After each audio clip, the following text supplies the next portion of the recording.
Y luego de que el expresidente venezolano Hugo Chávez hiciera eco del llamado socialismo del siglo XXI, los líderes latinoamericanos, seguidores del concepto, han protagonizado diferentes escándalos de corrupción y sus gobiernos han estado marcados por fuertes crisis. El denominado socialismo del siglo XXI, que si bien apareció en 1996, pero que adquirió relevancia mundial con el expresidente venezolano Hugo Chávez, parece estar cada vez más en la cuerda floja por gobiernos en crisis y diferentes escándalos de corrupción que lo han empañado. En 2005, Hugo Chávez empieza a hablar del socialismo del siglo XXI en el marco de la Revolución Bolivariana. Sin embargo, en la actualidad, su sucesor, Nicolás Maduro, que conserva la línea chavista, mantiene sumida a Venezuela en una fuerte crisis política y económica, en la que el mundo ha puesto sus ojos y ha denunciado los crímenes contra derechos humanos cometidos por las fuerzas gubernamentales contra presos políticos, estudiantes y todo aquel que se enfrente al régimen. En Argentina, la expresidenta Cristina Fernández de Kirchner tuvo un segundo mandato marcado por protestas y manifestaciones por casos de corrupción, inflación, inseguridad y el más reciente, el pedido de justicia por la muerte del fiscal Nisman, quien llevaba la causa del atentado de la AMIA y que apareció muerto en su casa en circunstancias que se desconocen. Por su parte, el expresidente de Ecuador, Rafael Correa, ha estado en el ojo del huracán luego de que a Jorge Glass, quien fue el ex vicepresidente durante su mandato, le abrieran un proceso judicial por su relación con el caso de corrupción Odebrecht. Además, el actual mandatario, Lenín Moreno, ha sido un férreo crítico del gobierno de Correa, pues considera que este dejó el país debilitado económicamente y con problemas sociales. Brasil, entre tanto, completa 3 mandatos envueltos en escándalos de corrupción. Luis Inácio Lula da Silva, aunque para muchos brasileños es considerado el héroe de los pobres, hoy enfrenta una condena de 12 años y un mes por diferentes casos de corrupción, entre esos los de Petrobras y Odebrecht. Sin embargo, su sucesora, Dilma Rousseff, fue destituida definitivamente en 2016 por alterar los presupuestos mediante 3 decretos no autorizados por el Parlamento y por usar préstamos de bancos públicos para ocultar un déficit en el presupuesto. Pero la crisis política para Brasil no se detuvo allí, pues el actual presidente Michel Temer, quien sucedió a Dilma tras ser retirada de la presidencia, también ha sido salpicado por el escándalo de corrupción de Petrobras. De igual manera, varios de sus funcionarios del gabinete han sido acusados por malversación de fondos. Muy bien, le saludamos aquí en Red Más Internacional a Esther Solano, doctora en Sociología de la Universidad Complutense de Madrid, es profesora de la Universidad de Sao Paulo. Esther, muchas gracias por acompañarnos y bienvenida. Hola, gracias a vosotros. Buenas noches. Bueno, Esther, primero, ¿cómo está el ambiente hoy en Brasil después de esta decisión de los 3 jueces de seguir con la causa a Luis Inácio Lula da Silva?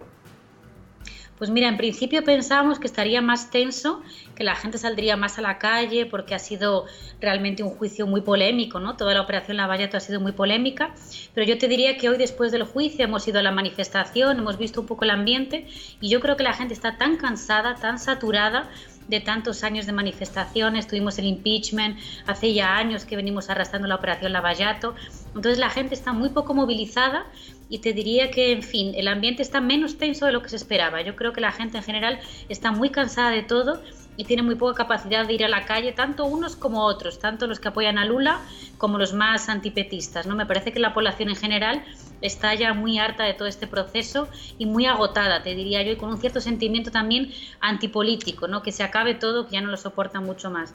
Sí, se está respirando un ambiente de desgaste, posiblemente. Eso. Esther, pero te quiero preguntar, el socialismo del siglo XXI, veíamos ahora un informe, antes de presentarte, un informe que hablaba de la decadencia de este movimiento que lideraban grandes hombres, o por lo menos líderes políticos de América Latina, entre ellos Lula da Silva, pero también está Hugo Chávez, también está Rafael Correa, Evo Morales, Cristina Fernández de Kirchner, en fin, ese movimiento se ha ido y se ha ido hundiendo poco a poco y lastimosamente en su hundimiento está siendo acompañado por la corrupción en sus gobiernos. ¿Qué piensas tú de eso? Sí, de hecho estoy de acuerdo con lo que decís, que es una fase histórica que ya pasó, no va a volver a repetirse. Y es interesante porque, por ejemplo, en el caso de Brasil, que es bastante paradigmático, bastante emblemático, aunque Lula, por ejemplo, todavía es un líder muy carismático, que tiene un capital político y social muy importante, pero ya no se puede comparar con aquel Lula de 2003, cuando llega a la presidencia. Tampoco puede compararse con el Lula de los años 80, 90, con la fundación del PT, porque de hecho ha perdido gran parte de su simbolismo, gran parte de su fuerza y gran parte de esa capacidad de movilizar a las personas, de llevarlo a la lucha, ¿no? Entonces, aunque él como personaje todavía tenga un cierto poder de convocatoria, pero ya no es comparable a aquel periodo. Y el lulismo también, ese periodo también de una etapa muy dorada de Brasil, donde los muchos pobres fueron sacados de la pobreza, de la miseria, las clases altas también ganaron mucho dinero. Ese periodo histórico tampoco parece que vaya a volver a repetirse. Entonces yo creo que estamos de hecho ante el cierre de un ciclo y el comienzo de un ciclo nuevo, que muchos llaman aquí el post-lulismo, el post-petismo, quién sabe, pero lo cierto es que es un ciclo que se cierra, un ciclo que se abre, que no sabemos muy bien cómo se va a reorganizar la izquierda, en qué nuevos nombres y en qué nuevos campos, ¿no? Estamos un poco a la expectativa. Sí, uno pensaría, Esther, que el fenómeno de la corrupción en el continente, en nuestro continente, de pronto se despertó en Brasil, en ese gran gigante que es tu país. Ese espejo de la corrupción que empezó en Brasil se fue descubriendo a lo largo de América Latina. ¿En dónde piensas que va a terminar esto? Porque la mayoría de los presidentes o están siendo investigados o ya son acusados por temas de corrupción. ¿En dónde va a terminar este proceso, esta cultura hacia la corrupción en la que ha girado el poder de América Latina?